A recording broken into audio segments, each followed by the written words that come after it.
Welcome to Friends in Fiction, 5 best-selling authors and the stories. Novelists Mary Kay Andrews, Kristin Harmel, Christy Woodson Harvey, Patty Callahan Henry, and Mary Alice Monroe are 5 longtime friends with more than 80 published books to their credit. In 2020, they created Friends in Fiction to provide author interviews and fascinating insider talk about publishing and writing, and to highlight independent bookstores. These friends discuss the books they've written, the books they're reading now, and the art of storytelling.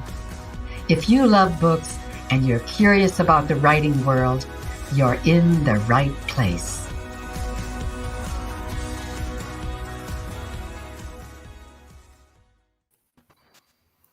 Well, hi, everybody. It's Wednesday night, and we're back live again after a week away. I hope you missed us. We miss you. Tonight on Friends in Fiction, we've got 2 great guest authors whose new books I'm so eager to share with you. Oh, by the way, I'm Mary Kay Andrews. I'm Kristin Harmel. I'm Christy Woodson Harvey. I'm Patty Callahan Henry. And I'm Mary Alice Monroe. And this is Friends in Fiction, 5 New York Times best-selling authors, endless stories to support indie bookstores. Tonight, we are so thrilled to welcome 2 best-selling authors, Kristan Higgins and Colleen Oakley. And I have to tell you all, I get a little bit weepy thinking of their beautiful new novels, both of which have powerful evocations of grief and joy, mourning, and the promise of hope. Kristan's Pack Up the Moon. Yes, Kristan's Pack Up the Moon and Colleen's The Invisible Husband of Frick Island. And these books are going to stay with you long after you turn the last page. The first page, the last page, you'll love all the pages. All the pages, yeah. All the pages. That's my story you point might talking. Remember. You might remember that last week, Mary Alice, Mary Kay, and I, along with our fearless leader, Meg, and right-hand podcast chief, Ron Block, were invited by our Christy to visit her home in beautiful Beaufort, North Carolina, for a series of fun events in support of their historic homes tour. And guess what? Kristin was there too. We made sure, because we missed Kristin so much, that she was with us. And she probably couldn't have even made us laugh as hard as she did if she'd been there. Yeah, I agree. It was just Are you going to kick me off the show in favor of a cardboard cutout of me? Is that what you're saying? Have you brought me here tonight to tell me that? You provided endless entertainment. And it did guess get what some else? laughs. Yeah. And guess what else? Christy made sure that all the homes were fully stocked with our favorite Mama Geraldine's cheese straws for those late night snack attacks, of which we had many. I was so sad I couldn't make it. Being there in cardboard spirit was simply not the same. No. And I'm going to tell you, as someone who's not that well endowed, I'm getting a little offended by all the references to Flat Kristin. I'm just telling you. But okay, so you guys, I have to tell you, I was so sad that I wasn't there. And you know what I do when I'm sad? I stress eat. So do you know what I stress ate a lot of last week? Mama It's Jean. Mama Geraldine. So you too, for your stress eating needs, should you ever have such a need, can get Mama G's delicious cheese straws and cookies for 20% off with the code FAB5. They're even delicious when you're not stress eating. They're just incredible. So it's a woman-owned business we all support. And you know that every week here at Friends in Fiction, we partner with Parade Magazine online. Not only do we stream live to their Facebook page, but we also write life lessons essays for their magazine. This week, Christy's essay was a really beautiful love letter to the sweet days of summer. Well, this will make you guys laugh. So a couple of weeks ago, I was recording with all of our favorites, the Satellite Sisters. I love them. One of them asked me, have your books ever influenced anyone to move to the North Carolina coast? And I thought about that for a minute, and I was like, yes, me. They influenced me to move to the North Carolina coast. So I tell a little bit about how that came to be in my essay this week and just about why I love summertime so much. I mean, I'm so fun for Will to be home with me all the time and just to feel that sense of freedom that I guess we just find in childhood and it just sticks with us. It's amazing. Yeah. Some of us.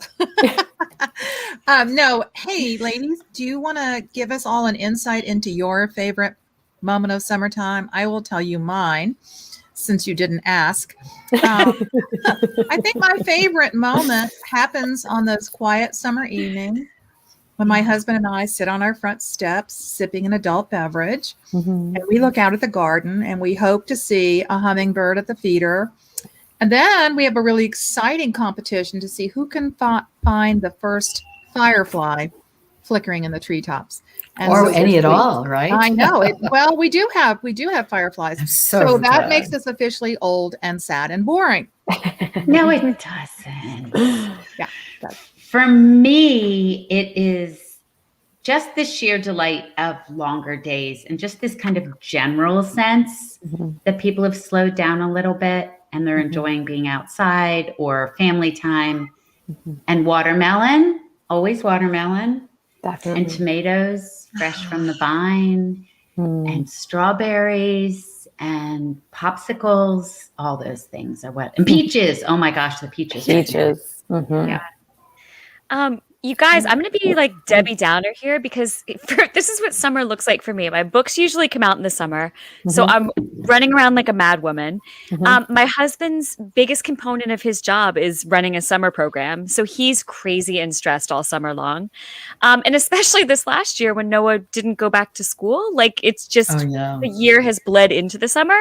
So the only difference for us this year is it's just hot. It's just hotter than it was. And it's a hot summer too. You guys do summer so much better than me. I'm gonna have to learn from you all next year. Come up here. You can just read my article over and over again, Kristen. But honestly, I think a lot of us, we get it because, we all had books out spring and even though it's just beginning to be summer, I'm just glad to be home. I had 2 book tours back to back and it's just, I can sleep a little later, but and do I really have to do something next?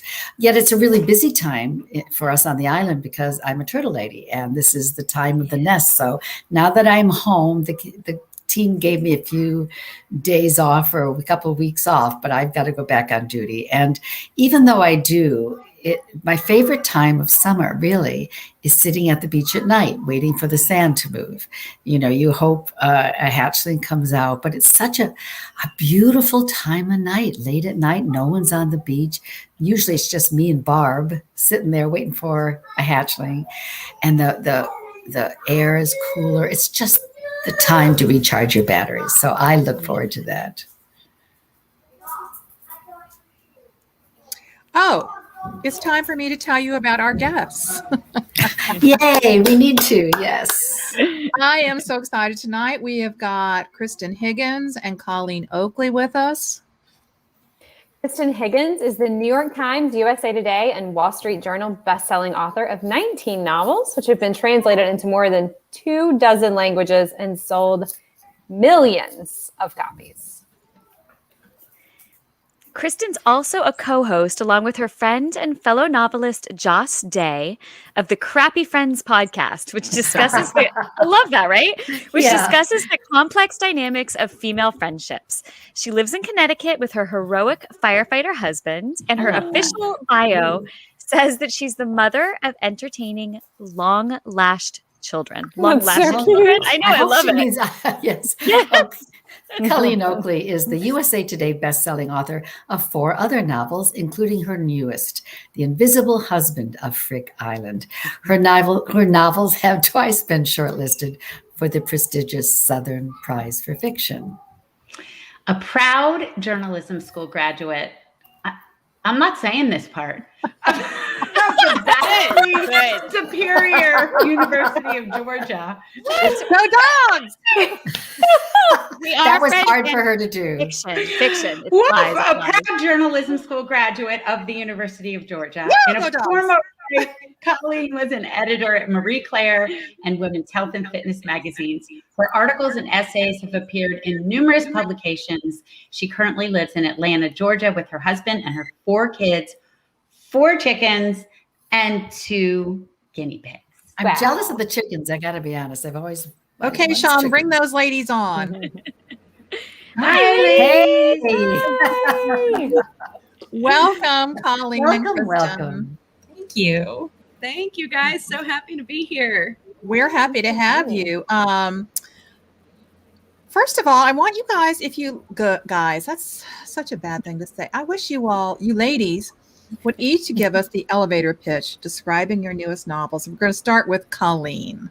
Sure. Yeah. The Invisible Husband of Frick Island is about a young widow named Island. It gets my wine, guys. There's something in the air tonight. I'm doing it too. We're all doing it. Yeah. It's about a young woman named Piper who lives on Frick Island, a very small, remote island off the coast of Maryland.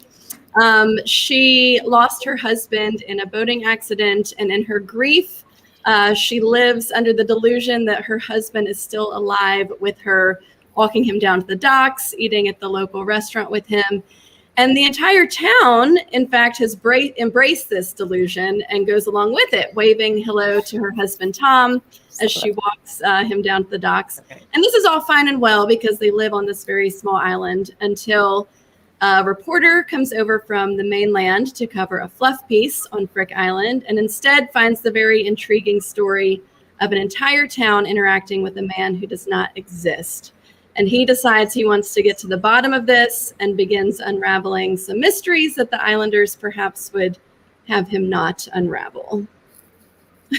Great. Love it. Awesome. Okay, Kristan Higgins, you're up. It's really hard tonight, y'all, because we've got Kristan so many Harmel Kristans. and Kristan Higgins. Page number 3. Yes. Pack Up the Moon is a love story about a beautiful couple, Josh and Lauren Park. When they have been married for 1 year, Lauren learns that she has a terminal diagnosis.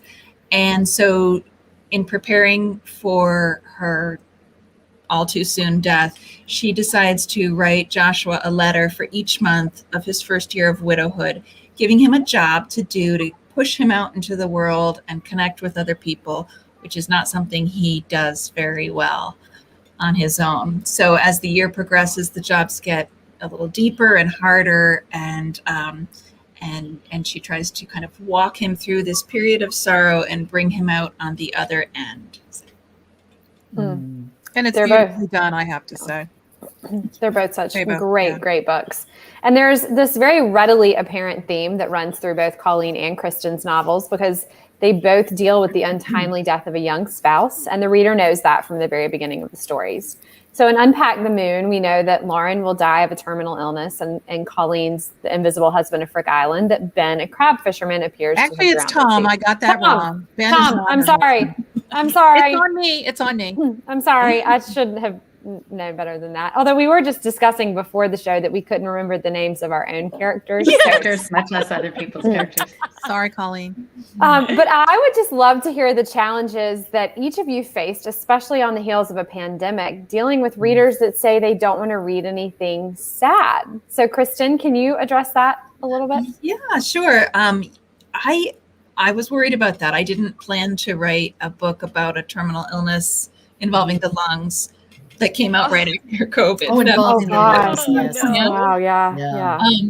But I think that that it's the right book to read right now because we've all been so locked down, literally and figuratively, in this pandemic, staying home, staying in our bubble, wearing masks, limiting the outside world interactions that we have. And I think that this book is very emotional. You will definitely cry during it, but in a good way, in a sort of let it all out. We've been through this year and a half that no one ever wants to repeat.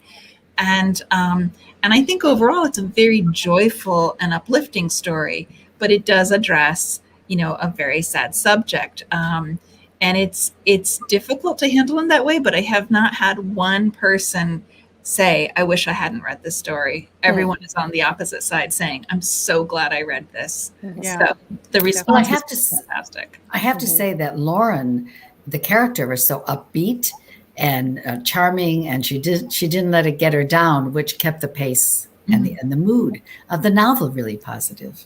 Yeah. And I think there's enough funny scenes in there, enough laugh out loud scenes to kind of carry you along right when you need them the most. Like there's something absurd or funny that happens, which is kind of my trademark, I hope. Yeah, absolutely. What about you, Colleen? Yeah, I mean, I first want to say that I got to read Kristen's book during the pandemic, before it came out. I was very lucky in that. And I did sob hysterically at the end, but I did laugh so hard. I mean, I was emailing her, telling her some of the scenes that just had me rolling. Her characters are so charming. So it's definitely like that fine line between, happiness and sadness, which is the kind of books that I love. And that's the books I love to write too. So Frick Island, while it deals with the grief of a dead husband, which sounds sad, it is filled with quirky, funny characters. And I like to say that I try to find the hope and the light and the joy in the midst of the grief and the sadness, which I think is kind of what we're all doing during COVID. And Right. So true. I also got to read an advanced reader copy of Frick Island, and it is so quirky and so appealing. You just want to move to the island and eat at the little restaurant and get to know all the fishermen. You have such a gift, Colleen, at making a sense of place and community, and I loved that. And I agree, like the book is about a sad subject, but it's not a sad book. No. Yeah, I keep thinking about the scene where Lauren's, she's got tubes in her nose and all this horrible things happening, and she's giving her husband the forehead loser. I mean, that's what I love, those moments in both of your books that you, I don't think your readers are drowning in sorrow. I think not at all. I think they're reaching for hope, and you did that beautifully, both of you. Yeah. And it ultimately is about happiness, ultimately. So, although there's sad things, but I want to talk about your research, which is sadly and dorkily one of my favorite subjects. So you first, Colleen, your fictional, and you just mentioned it, Kristan Higgins, about the sense of place. Your sense of place, right? So it's a fictional island off the coast of Maryland. And I looked at some of the photos you had of you and your mom visiting a real island, when you were doing your research. So I know it's kind of based or inspired on a real place, but you have the theme of climate change and global warming, causing the seas to rise, and it threatens the existence of Frick Island.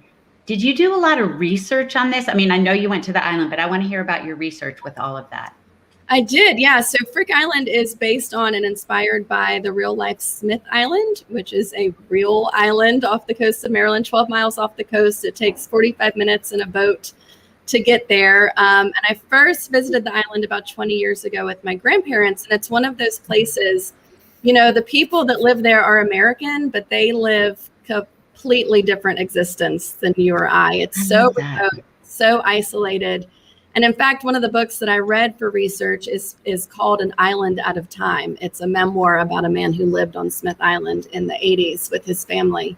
And that's what Smith Island feels like, is a place that is completely out of time. Like you're stepping back in time when you go there. And that's what I wanted Frick Island to feel like in the book. So yeah, I got to visit Smith Island a couple times in research while I was writing the book, read a few books about Smith Island, and then definitely delved into the climate change, which is a real threat to the real Smith Island. They think in maybe 80 to 100 years it won't be there, which is really common with, I think, a lot of our coastal islands with climate change. Yes. So.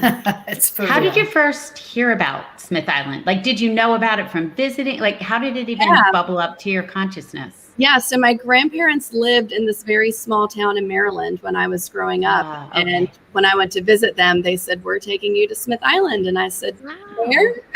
What is that?" That's cool. That's really cool. Yeah, I was wondering how. I knew you did the research. I loved looking. For anyone who's watching, go check out Colleen's social media. She has pictures of visiting Smith Island. So, Kristan, can you talk about your research into idiopathic pulmonary fibrosis, which is a mouthful?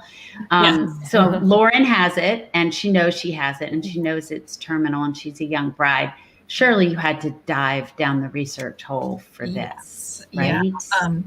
Joshua calls it 12 syllables of doom. Yeah. And it, you know, I knew going into this book that I wanted to write a story of a widower in his very immediate grief and kind of the path that he has to walk to find hope and happiness and promise again. So, you know, we writers are horrible people. We like to inflict pain on our characters. So I thought I need to find a terminal disease that is not cancer, just because there's, you know, plenty of books about people with cancer. So I found IPF, and then doing my research, I found a website that had a young woman blogging, and it was it's called Under 30. So a young woman who has the same thing that Lauren has, who deals with the same things. The management of your day was kind of the most interesting thing. And I ended up dedicating the book to this woman, Charlene Marshall, because she shared so much about her day-to-day life. And also, how lovely. Yeah, she was incredibly generous, and we're friends now. We want to visit each other. And but she also, you know, on the one hand, she's talking about, you know, you have to judge if you really need to go up the stairs, because that's going to exhaust you and have your oxygen saturation drop. On the other, she had this idea of like, look, my time is not going to be as long as I want. So what do I really want to do now? What kind of mark do I want to make on the world? And what are the things that are going to really fill my shortened life with a lot of happiness and adventure and stuff? So the first time I wrote to her and said, like, would you be willing to talk to me? I have to warn you, you know, my character dies. And she's like, oh, I would love to talk about this, but I'm in Hawaii right now and I'm about to go snorkeling. Don't you love it? Yeah, Wow. definitely was like seizing every moment, and without romanticizing the illness. Yeah. You know, she said, you're not going to have as long as you want, so you really do have to make the most of what you have. And that was Boys, their lesson. Such a lesson there, right? For all of us. Yeah. What a beautiful mark she's left through your book too, though. I mean, what a beautiful way to honor her. And Absolutely. yeah, that's incredible. What was this quote from the Shawshank Redemption that they kept talking about, Kristan? I love that. Get busy. Get busy living or get busy dying, you know. And it's, That was like her mantra. Yeah. And they say to each other, don't you Shawshank me, you know. Yeah. that Red, played by Morgan Freeman, says. And I have seen that movie probably 35 times. And I've seen it a couple times. He says that, I burst into tears. Oh no. It's such a small sentence and such a profound statement. So Yeah, and it fits the book perfectly too. You were talking about, you know, Lauren and then Joshua. I have a question about Joshua, who I thought was a really inspired character. He first of all, he's brilliant. He's a biomedical engineer, not just he's a genius of sorts. But I'm pretty sure you said he was super high functioning Asperger's. Yeah, which I thought was particularly inspired because it gave him that awkward inability to communicate. He holds a lot inside, and that you knew that it would have been very hard for him to have found someone like Lauren in his life. So to lose Lauren, it was almost like that was it for him. And I thought that was so brilliant. And also just the way he handled grief in social situations. He was awkward. And by the way, the audiobook too, the fellow who read it, and I wish I could think his name, he was very halting, very, you know, he seemed like it was difficult for him to even speak. So I'm really curious, because the grief magnified his Asperger's, his high functioning Asperger's. Could you talk about how Joshua's character arc how you developed that arc following his death? Because that's not an easy story to tell. Right. It, you know, in my mind, Joshua is very content exactly as he is before he meets Lauren. He is, you know, working. He is saving lives and improving healthcare through his work as a medical device engineer. He has his very small circle of people. And then Lauren comes into his life, and it's like in The Wizard of Oz when Dorothy opens the door and it's full of color, and she brings him to life in this way that he never expected to live. He never had any vision of being in love or having an extended family and being such a part of a couple. And then she has this diagnosis. So, he starts to shut down again. He rises to the occasion. He's a wonderful husband throughout her illness. And then when she dies, he goes back to that kind of gray lockdown life that he had. And so Lauren's letters bring him to life again and lead him to that place where he can see a happy, colorful, vibrant future for himself. So I think for him, he had to realize how much he meant to people, his own goodness, which Lauren saw immediately and believed in 1,000%. And to get to accept that, people weren't just there because he was Lauren's widow. People were there because he was himself and they loved him. So. And he had puddles. Was it puddles? Yeah. Pebbles. I mean, Pebbles, not puddles. Not a good name for a dog, eh? So Pebbles is infinitely better. He had a dog, yes. But I thought that the dog actually was a good device to get him to realize he had a responsibility, right? Because it was Lauren's dog, and that caring, which forced him out of his shell a little bit. Yes. Well, I loved it. I love that he had Asperger's. It was very inspired. Thank you, Meg. Yeah, what a great choice. So, Colleen, I thought it was interesting that you decided to make Anders, who comes to the island, a reporter at a struggling local newspaper and also a budding podcaster. And he kind of comes in and he immediately betrays the trust of the entire population of Frick Island, right? Welcome. Exactly. Good first day. Yeah, exactly. So, Colleen, I know you have a background in journalism, as do I, as does Mary Kay, as do a few of us. Was that any kind of a commentary on contemporary media, or was it just kind of a tricky conflict for Anders to navigate, like a reason that he would feel compelled to have to do this? Yeah, I mean, I think a little bit of both. I certainly related to Anders in that I went to journalism school, and there's this. Go Dogs. Well, you went to the wrong journalism school, but as long as you can get that out of the way. Dog thing. You're going to make me break out on a war eagle. A lot of different schools going on here on this one. Look, I inadvertently took a side tonight. Yeah, Kristan graduated from UNC, and as we all know, their football program really doesn't have a dog in this hunt. So we're just going to go right back to Colleen's question. Your journalism school is awesome. I'll give you that. Look at this hunt. So being that there are other journalists here on the show, I think y'all can relate to that certain feeling of there's like an idealistic naivete when you graduate journalism school that you're going to go out and you're going to cover war and politics and save the world. Yes. But you're also going to win a million Pulitzers while you do it. And you're just wildly famous, of course, for your incredible writing. So, I really related to Anders in that feeling, and he was kind of a joy to write. But also, there's that line that every reporter has to figure out how to walk, which is covering a story like, you have to weigh the benefit that your story is going to bring to like the greater society, right? And the harm that it could cause to the people that you're covering. And I don't know that he necessarily gets it right. It's certainly lessons that he has to learn. But I think when you're that young, it's also a little bit more forgivable. Like if he was a 40-year-old kind of a little bit more, seasoned reporter, I don't know that it would be as forgivable as it is for this, fresh-faced, idealistic reporter. Yeah, that absolutely makes sense. And, I wrote for years for magazines, and I remember being faced with questions like that.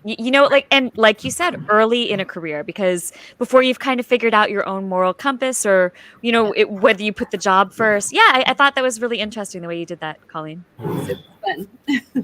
I had so many questions after I finished reading both these books. I saw so many common threads and so many divergent threads. But I think one of my favorite things about both of your books, Colleen and Kristan, was that, do you all agree that you write women's fiction? Okay, just want to make sure I don't want to step on your toes if you don't. I mean, what do I know? But anyway, I love that you both had male protagonists who were not alpha males. Mm-hmm. And I told Colleen that. Colleen and I did another event together. And I loved Anders. And I loved Joshua. They're awkward, and they are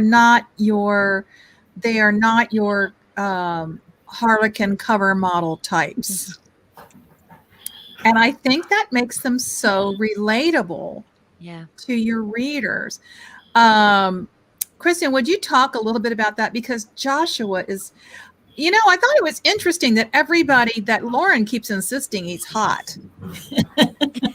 And then her best friend also tells him he's hot, but he doesn't think he's hot. He has no idea. And I think that's so appealing in a man, Yes. when he's not spending longer than you are in the bathroom, styling his hair, he looks don't matter to him. I mean, he thinks his wife is beautiful, of course, but it's just such a tertiary consideration of how does he look. He dresses very badly. Oh my God, the scene in the, is it J. Crew? Yes. In the dressing room? Banana Republic, right? Oh God, when he's in the Banana Republic. Yeah. So he doesn't think about like how clothes make you look, and Lauren really, kind of whips him into shape, and then later so does Bradley, who is the Banana Republic salesman who becomes his close friend. But I think because Joshua he's an only child of a single mom. He has a very small world. He doesn't relate well to other people right away. Social situations are hard for him. So I had to throw the poor guy a bone and make him smoking hot. But what I loved about that is that it actually that rings true for Asperger's syndrome too. Yeah, that self-reflection is a skew. So he could be a gorgeous guy and have no clue. Yeah. Which is what made it so appealing. Right. And then that awkwardness of not knowing how he appeals to people. He's hit on in the bar with Radley. I wouldn't even know it. He had no idea, and there's such an innocence about that I thought was very true to his character. And I think the same is true with Anders. He's such an innocent. He's so young and so ambitious, but also like such a dork in the best sense of the word. Yeah, talk to us about Anders, Colleen, because I told you how much I loved him. And I loved his character arc. Yeah, I mean, Anders is definitely not hot by any, but he's charmingly adorable. Like, not unattractive, but, you kind of definitely have to get to know him and his quick witticisms to appreciate how good looking he can be. And I think, those are the kind of guys that I'm attracted to. I think that that's more real life than meeting like the strapping, brawny, square-jawed man. Like that's fun to read about too. But, I just think that to me is more interesting, like getting to know somebody and then they become very attractive. So, and it's fun to read. I think what's great about both these characters is, as part of their character arc, they finally figure out how to tune into the women whose lives they've come into, because Anders is so clueless. I love when the sports writer in the newsroom is like trying to coach him on how to pick up chicks. Which, as we talked about before, is very true to life if you've ever met a sports writer.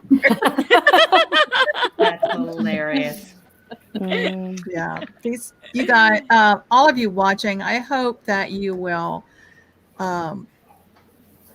get these books. They're just delightful. They're funny, and they'll break your heart, and they'll patch them up again. And like I said before, though these books will not leave you for a while.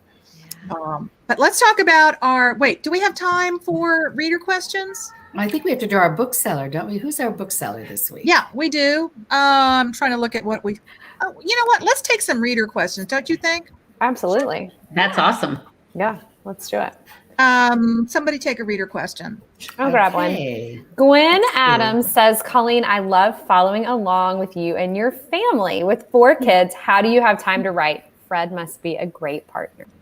Fred is a great partner. He really is. I have to brag on him because, you know, obviously now that my kids are school age, I write for the 6 hours that they're gone at school. But there are many weekends and nights and early mornings and even full 3 and 4 day retreats where I have to leave and bang out some words, and he holds down the fort. I mean, he's got it down. We joke that he's Captain Von Trapp and he's got his whistle. That's awesome. Line. But no, he's a great dad and a great partner, and I certainly could not do it without him.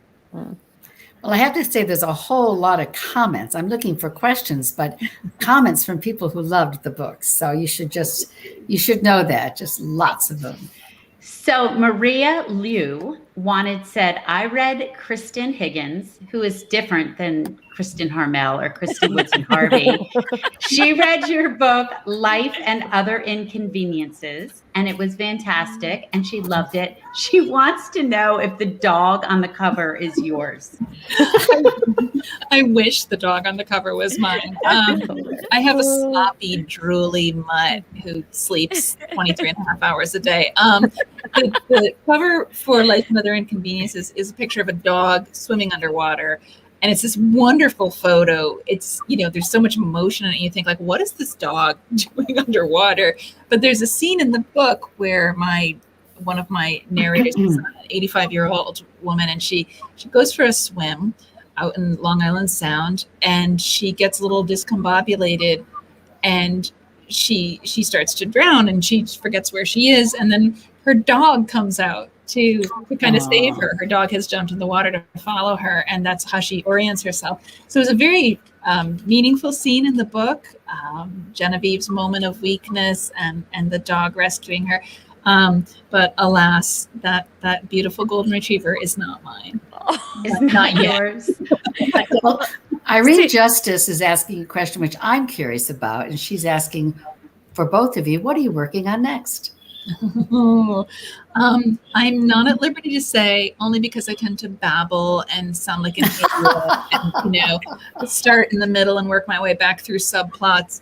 I'll say it's about 2 sisters, and it's set on Cape Cod, which is, to you Southern ladies, the North Banks of New England. It's the most beautiful beach area in the world, and tiny little towns make up. Wait, should we have a smackdown about that? About the Georgia, Florida, Auburn Yeah, thing? I was just going to say, it must be beach. I think we should each visit each other in well, I think that's only responsible, Kristen. I like that suggestion a lot. Fair. Well, Kristen, I'm headed to Cape Cod and Nantucket at the end of July. Oh gosh, drop me a note. I'll take you to will. the best place. We'll have the best food, best drink. You got it. Sorry, I totally interrupted you. Okay, 2 sisters, Cape Cod. That's it. That's all I'm willing to That's say. all she's allowed to say. That sounds How about you, Colleen? What are you working on next? I just finished the first draft for my next book, and it's Good for called you. The Mostly True Story of Tanner and Louise. Love your Wow. titles. You have You have great great- titles. Great titles. Thanks. The very short elevator pitch is that Louise is an 84-year-old suspected international jewelry thief. Tanner is a 21-year-old college dropout who is Louise's caretaker, even though that is absolutely not what she wants to be doing with her life. They end up on the lam from the police, and Tanner's trying to figure out who Louise actually is. Oh, Love I love it. Yeah. That's so Love it.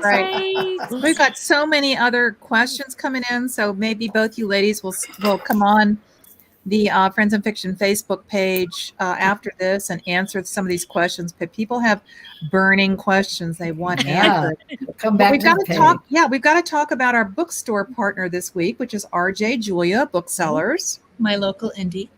Yes, they are located on the shoreline town of Madison, Connecticut. I love this. They've been our bookstore before. They're such a great store. But Yeah. Roxanne Cody named this store for her paternal grandmother. And I just adore this. It's a bookstore where words matter, where writer meets reader, where the ambiance and book selection create a welcoming atmosphere, and where Roxanne and her team are fiercely committed to putting the right book in the right hand. I just think that's magical. Right. Talk about a mission statement. But you can get 10% off at RJ Julia with the code FRIENDS10 on Kristan and Colleen's new releases, as well as our new releases. Now, ladies, every week, one of our favorite parts of the show is receiving a writing tip. And we really want to hear one from you if you'll give us one. So, Colleen, you want to get us started? Yeah, so mine is one of the, and I obviously can't remember, one of the famous writing tips is butt in chair. And Right. mine, so I can put my butt in the chair, but then I will go down all these holes on the internet, rabbit holes on the internet, and not actually write. So my tip is butt in chair, open document. Yeah. And I think if you actually open the document, even if you commit to 15 or 20 minutes a day, the point is getting back into your story so that even if you don't have 6 hours to commit to your writing, it's still fresh in your brain, and your brain will be thinking about it, working on it. So the next day when you come back to it, you'll have even more to write. So butt in chair, open document. Open document. I love it. Oh, Colleen, I love it. And I thought you were going to say button chair, internet off. But Oh, yeah. That's kind of the same. It's just as good. It's just as good. How about you, Kristan? I actually often give the same tip that Colleen gave, is just look at your document every day, even if you can't work on it. But for the point of diversity, I'll say that when you get stuck on a plot point and you're not sure that something needs to happen, but you don't have any idea what, just make a list of 10 things. And it could be completely random, like, and she runs over a human, or a bomb goes off in the bakery, or something like that. And even if they're absurd, they'll get your mind thinking to that next point. I love great that advice. idea. Yeah, good idea. I love that. Yeah. I was Yeah. stuck today, and Yeah. a certain Mary Kay Andrews said, you know what, Patty, why don't you just get them into a crazy disagreement? Just have them get into a crazy disagreement. And that's the same thing you're saying, like, just find something. I love that. I love that. Thank you. Yeah, that's a great writing you. prompt, especially for all the writers out there. Let's talk about book recommendations. You know what? We find that our members of Friends in Fiction, they are insatiable bibliophiles. So Thank Kristan, God. Yeah. Yeah. Thank God. You guys do ladies have a book recommendation? I do. It's Pam Jenoff's Oh, I love that book. Good one. Less glaring. There we go. It's a beautiful story of friendship in the Warsaw Ghetto during World War II. So it's an incredibly intense story.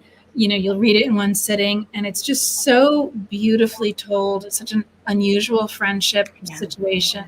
Yeah. And like most of her books, Pam's endings have this A little twist that will break you and heal you so that you're stronger. Yeah.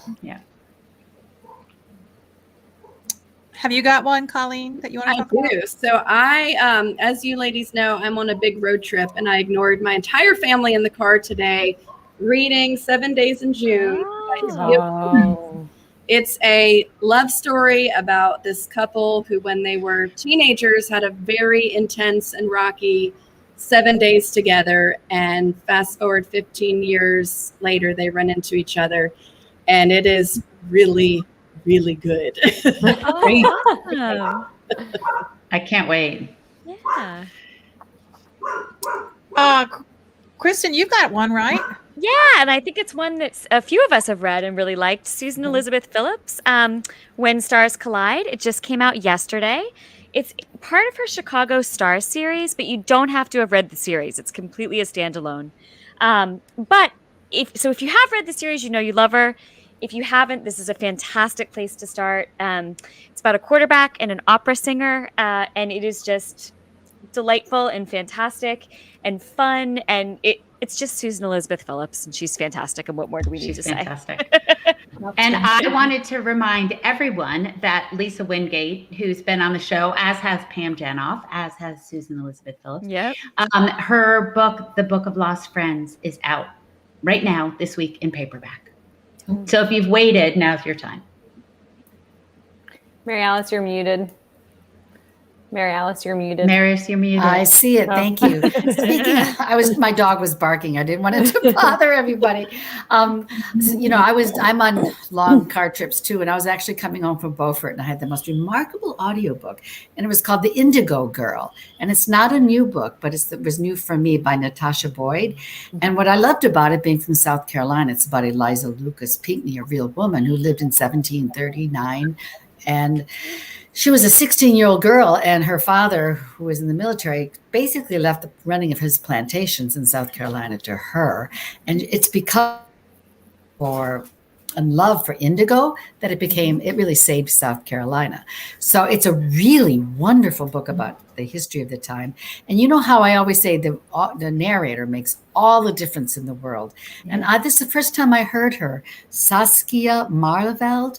And she's done a lot, but it was the first time I heard her voice, and she was charming, so I recommend it. I just have to chime in and say it's really funny that you recommended that book. I love this book too. I actually met Natasha in Charleston the weekend. She's awesome. That she told me about this idea for this book, and she actually was like at this conference where I was to pitch this idea to an agent that she really wanted to sign with. Wow. So it's really funny that she is a really wonderful human being. Yes.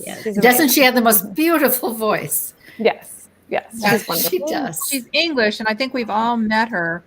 And she is delightful. And so I am reading a brand new, I heard about fabulous new memoir called Fox and I, and it's called Fox and I: An Uncommon Friendship by Catherine Raven, and she is a self-described solitary woman. She's a biologist, and she built a tiny cottage in a remote part of Montana, and unexpectedly finds herself befriended by a wild fox. And we talk a little bit about that on the podcast that I've done with the newly reinvigorated Spiegel and Grau. So if you love podcasts, give us a listen on Friday. You can hear the founders of Spiegel and Grau talk about how this came to be the first book on their list. Yeah, I really want to read that book. It sounds wonderful. Yeah, can't wait. Okay, so all right, everybody, it's almost time to wait until you see what I have done with this word salad. We're going to pack the moon and the invisible husband of Frick Island, but not quite yet, because we would love it if you would stick around, not only for our story point, sip and stay. Good job. You got it. Hard to say. But because we have one final question for Colleen and Kristen. But first, we wanted to remind all of you out there to check our podcasts, the Friends in Fiction Writers Block podcast with librarian Ron Block. It is the same podcast, new name, new episodes. We've spiffed it up. We've gone pro with new episodes. Every Friday, a new episode drops wherever podcasts are found. Last week's episode is up now, a series called Origin Stories where Patty and Ron interviewed Chris Whitaker about We Begin at the End and Amy Jo Burns about Shiner. Two big books this past year. And of course, I already told you, this week I'm interviewing I'm interviewing Julie Grau and Cindy Spiegel about launching their new independent publishing house, Spiegel and Grau, and their first title, Fox and I. So I hope that you also know about our book club. Some of you may have heard of the book club, but you may not know it's actually on a separate page. It's a separate Facebook group. It's called the Friends and Fiction Official Book Club. It's headed up by Brenda Gardner and Lisa Harrison, and they have such an exciting schedule coming up. This month, they are discussing Mary Alice's Summer of Lost and Found. That's going to be on July 19th. And in August, it'll be The Forest of Vanishing Stars with me. And then they have informal chats and lots of different ways to connect throughout the year. It's pretty great. They're the best. Yeah. And I hope everyone knows that we have merch. You asked for it and we delivered. So right now we have amazing t-shirts, wine cups, and water tumblers that are available from Oxford Exchange and on our website. And we have, I don't want to oversell our new product that we're getting ready to release, but you can oversell it. It's pretty epic, I think. It's epic. You guys. Yeah. Mm-hmm. Yeah. So stay tuned. And because we love to tease and then not really tell you what it is, but don't forget about Mama G, our partner in entertaining. And I just like saying this, so I'm going to do it. Snack on, y'all. Oh, that was so good. Thank you. And next week, join us right back here on our Facebook page at 7 p.m. for possibly the epic launch of all book launches and certainly in the history of Friends and Fiction as we celebrate the publication of Kristan's The Forest of Vanishing Stars. I, for one, have been working with my vocal coach for months in anticipation of my musical performance. Is Broadway even ready for all this talent in one place? I don't think so. No, we'll see. Kristen Chenoweth is toast. Another Kristen. Kristen Chenoweth should just hang it up. And No Gina more Menzel, Kristens on the watch out. show. No. Yeah, no you more guys- Kristens on the show. I've officially lost my mind, right? Yes. Like I'm up to my eyeballs in work and stress. And I said, I know, I'll write a Broadway style musical for Friends and Fiction. But once I got started, I couldn't stop. great. And it's going to be so much fun. It'll feature our friends Christina Sivrich, who is a musical sensation with a Broadway past, and Stephen Kellogg, who is an incredible Grammy-nominated singer-songwriter. Look him up right now if you have not heard his music yet. And perhaps most importantly, it will feature our very own Sean Hedinger, our behind-the-scenes producer, who you guys all know and love, Sean, who we talk about all the time, in the role of Zeus. And Sean has a brand new single out next week, so we will tell you all about that too. You will not want to miss it. It's a big week. Yeah, I know. I just thought up the name for what Sean should call his record label. Cabana Boy Records. I like it. gosh. I like Yes. it. Cabana Boy Records, right. I love it. I don't know how he's going to feel. Sean, what do you think? Let us know in the after Let show. us know in the chat what you Yeah, think. he's like, Oh, there you go. There we go. Okay, so for our upcoming schedule of events, please visit our website or check the sidebar on our Facebook page. We are especially excited about our virtual Friends and Fiction debut. Yeah, we're going to even let Flat Kristan Harmel join us at the Nantucket. Stop! I'm very sensitive about this. Okay, you no, know. I don't think so. But She'll the be flat. joining us. Yes. She'll be joining us with our debut on the Nantucket Book Festival, July 20th at 7 p.m. Eastern. Our discussion is free and open to the public, but you will need to follow the link on the thing there that they're flashing to join us. And our good We are pal off at rails. yeah, I know. Our good pal at Nantucket Book Partners, Tim Ehrenberg, will turn the tables on us, putting us in the hot seat as the guest. And I just wanted to do a little preview. Somebody promised that we would write a short story together. Why? Yeah, who said that? That's what I want to know. 3 guesses as to who would volunteer us to write one continuous short story together. I don't know, maybe the musical writer up there. No, I mean, it's gonna be I so could fun. choreograph a song and dance number if you guys would You prefer. go right ahead. We'll do Story. Whatever you want, Kristen. Okay, and y'all don't forget that if you miss an episode, you can find it on our YouTube channel. Okay, now finally for the final question. One of the questions we love and we ask so many of our guests is, what about your childhood and your upbringing with your parents shaped you into the writers you are today? So also, what was your favorite childhood book? We kind of added on to it this week. Kristan, let's start with you. Okay. My favorite childhood book was Mandy by Julie Edwards, also known as Julie Andrews, also known as Mary Poppins. Wow, I don't know that one. Beautiful story about a little girl who's an orphan and finds this little house in the woods that she starts to fix up.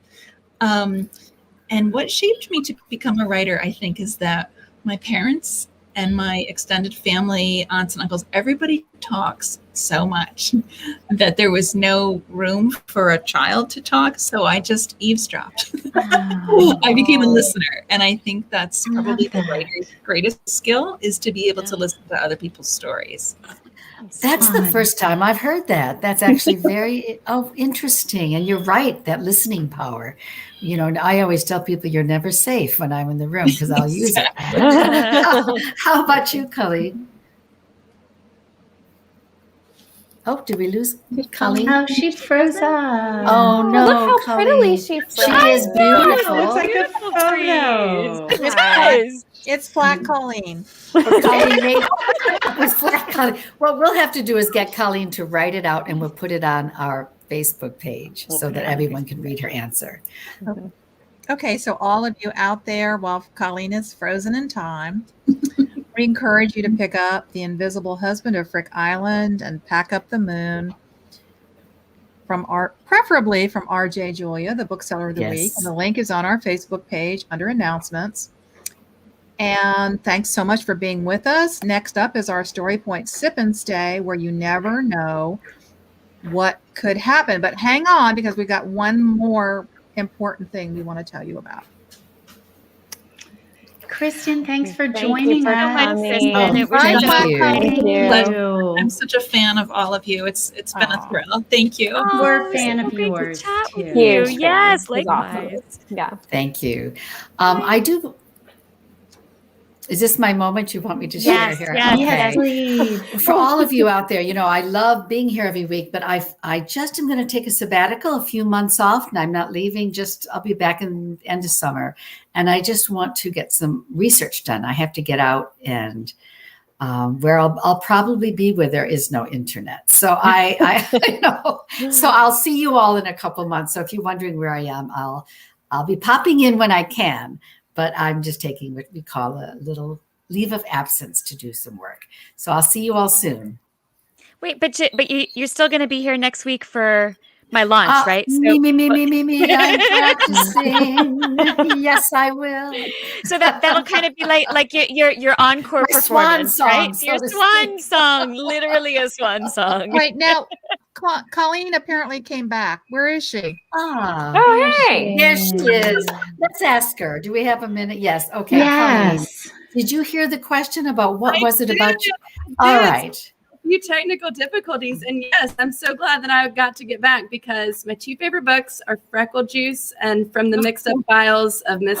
Absolutely, Frank Yes. Weiler. I love that. That was a good Freckle one. So good. juice.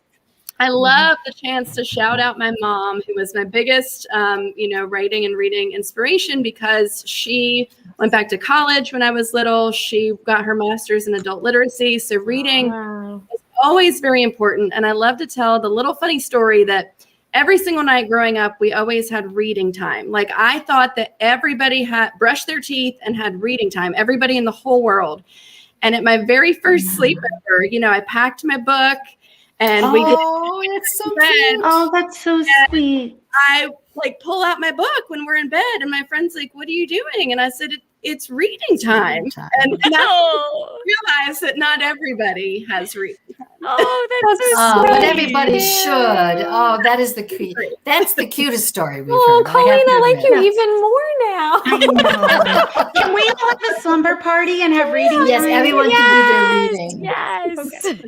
Except I need to Colleen, we keep loved my- having you. You're Yes, amazing. Colleen. Yeah, we did. Thanks, Putting up Colleen. with my small technical snag. I No, appreciate it. you were great. Oh, no, but you come back just Wednesday time. night. Oh, I love you, ladies. Thank you so Love much. you. Thank you, Colleen. Bye. Bye. That was so good. Perfect timing. Exactly. All right. Okay, folks, hang out for Story Point. Sip and Yes, where's my stay. story point? Yes, Get you- sip and stay with Story Oh, Point. I have to get my blue mug, though. I have to get my Friends in Fiction wine mug. We'll see y'all in a Y'all, minute. we'll see you after the credits. See you in a minute. Bye. Thank you for tuning in. Join us every week on Facebook or YouTube, where our live show airs every Wednesday night at 7 p.m. Eastern Time. And please subscribe to our podcast and follow us on Instagram. We're so glad you're here. Good night.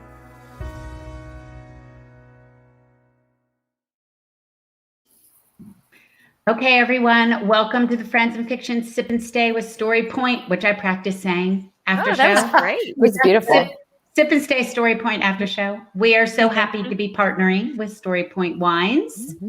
Here's to that. And I have to say, they're just so yummy. Mhm. And all summer long, it will be the summer of Story Point here on Friends in Fiction. I'm going to pack it with me when I go off researching. You should. And Mama G's. Oh, there you go. It's like the perfect on the road picnic basket, That's right? With a wine that says things like "indulgent stories told." Is that not perfect for us, or what? I Yeah. Their know. motto sounds like a book title, and we all know about. Well, at least I know about wines and book titles. The Winemaker's Wife, right? Hashtag winemaker's wife. Simone Parsa, their female winemaker, says, "What's wine without a story?" And honestly, what is anything without a story? So join us on our Summer of Story Point and watch out for our Uncorking the Weekend videos. I think there's a very special one coming on Friday. Cheers Well, to you, ladies. Yes, Yeah, cheers to all of you. Cheers. And They cheers were to Story so Point. interesting. Yeah, they were. great. Yeah. Yeah, and cheers to Mary Alice. So tell us more about what you're going to be doing on your Yeah. sabbatical. What are you doing on your time away? Well, right now, right now, I just want to pay all my bills or clean off my desk. And before I even think about it, I'm doing a couple things. I'm going to an area in the Ace Basin, which is in South Carolina, between Beaufort, not Beaufort, and Charleston. It's 360,000 acres, and where I'll be is in the middle of nowhere. I'm going to stay in a little cottage on a plantation that's just in the middle of nowhere. And I'm just going to live there for a couple of weeks. So that's part A. Wow. I have to live on Deweese for a week or two because we have to do the next in the Islander series to finish that. And then I'm going off to Maine to do some research on whales.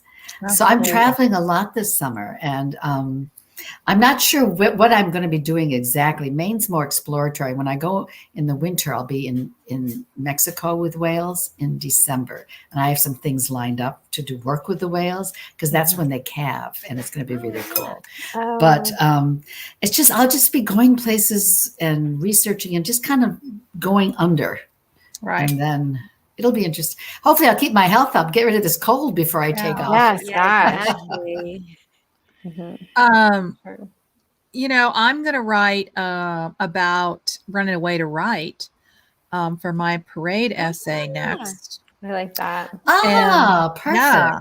And I've done that since the very beginning of my writing career. So I don't want to say too much about that because I don't want to burn up all my good material. Have you ladies I know run that we away to have write? them. I know we have the. Pardon? Have you all? We've all run away to write. Maybe not Kristan because she has this pesky little kid. I No, never but have either. I have before. I mean, you know, Yeah. I moved to Paris but before I wrote my first novel. That's where I wrote my first book. Yeah, That's yeah. that's definitely running away to write, I think, right? Yeah, but I never ever have ever, like not even for like a night or anything. So, Wow. but sometimes I'm like, sometimes I think I'm gonna have to, but so far so good. I just have to go where the animals are. I mean, the Ace Basin is more habitat, so it's not really, but I just need to know what's living in those woods. But the whales, I mean, actually, how fun is that to be with whales? But Yeah. I'm not sure what the story is yet, but I just have to be there. And it Yeah. may take me 2 years before I figure that one out. Yeah. Mm. But it'll Yeah, come. I've definitely, gone away to writers' cabins, writers. Yeah. Oh, you do that a lot, Patty. retreats. Yeah. Yeah. Patty So fell off a mountain at one of her writers. yeah, thanks for that's bringing nuts. that up. Yeah, that's Was great. that when you broke your ankle? That's when I broke. Yeah, it's when I had That's that when hiking it was a accident. miracle. There's nothing short of a miracle. If it had been me, my phone wouldn't have worked. Y'all know how good I am with phones, and and I would have been dead on some cliff, never found. Her phone worked, and that's Like when you go off alone, intermittently, it's but scary. enough. Yeah, I haven't hiked alone since then. So Good plan. I'm glad. good plan. So what is everybody doing for the 4th of July weekend? Oh my gosh. It's going to be I'm so drinking fun. wine. Yes. Story Point and I am going to go watch the fireworks. I have to say, living on Isle of Palms is a great place for 4th of July because you don't want to ever have to get in a car because there's so many, the traffic. Yeah. But we have a little parade, one of those golf cart parades, that you dress it up and it's real 1950s like. And then we go to the beach because you can walk. And if you start in the dusk, on your right is Sullivan's Island. And then out the whole beach just turns around in their chairs. And then there's Isle of Now Palms. watches theirs. That's awesome. Wow. It's probably That's like the awesome. most fun week of the year here. I feel like everyone takes the week off and they're just like, I feel like every minute of our next week is like booked solid, which is really fun. And there are people from all over the place. And it's fun. We get to see lots of friends that are here for the summer or who only come down for this week or we haven't seen in a year. It's really fun. So we're excited. Do you have a lot of traffic? I mean, is traffic a problem for all the small roads or is it not too bad? It's not too bad. It's so busy this year. It's really, really busy. So I don't know. This year might be really bad. I don't know. We'll see. I'm not planning on getting in the car. Kristin, are you going to get to do anything fun?